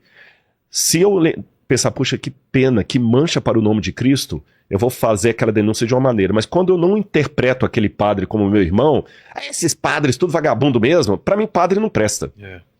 E assim por diante. Você tá entendendo? Se for um pastor batista, metodista, presbiteriano, como é que eu denuncio os erros, o opróbrio ao povo de Deus? Então, com esse espírito que eu entendo isso aqui, com o espírito com o qual Jesus denunciava os fariseus. Jesus tinha um embargo na voz. Ele não falava assim, fariseu, não. Jesus amava os fariseus. E é nesse espírito aqui de amor pelo meu semelhante que eu tenho que falar da apostasia. Aí você vai aqui para Tessalonicenses capítulo 1, versículo 6 em diante, diz assim, quando Paulo fala da volta de Jesus, ele fala, porque o mistério da iniquidade já opera, e aguarda somente que seja afastado aquele que agora o detém. Porque ele fala que a volta de Jesus, ele fala aqui, capítulo 2, versículo 3, ninguém de nenhum modo os engane, porque isto, a volta de Jesus, não acontecerá assim que primeiro venha a apostasia, e seja revelado o homem da iniquidade, o filho da perdição. Apostasia, eu falei dessa palavra lá atrás, a ruptura. Então, Paulo falou disso e João entendeu lá que haveria uma grande apostasia no meio do povo de Deus. Por isso que João se admirou com grande espanto. A mulher e a besta estavam juntas. Agora voltamos a Apocalipse 13 e você entende por que agora a briga é contra o que sobrou do povo de Deus, que a maior parte do povo de Deus se tornou Laodiceia.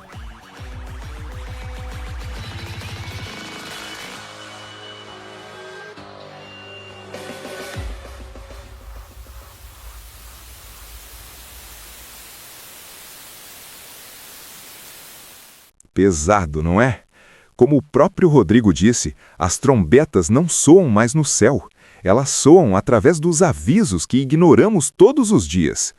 E você, concorda que já estamos vivendo as dores de parto do fim dos tempos? Deixe a sua opinião aqui nos comentários.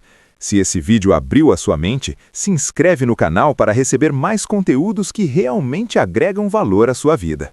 Até a próxima!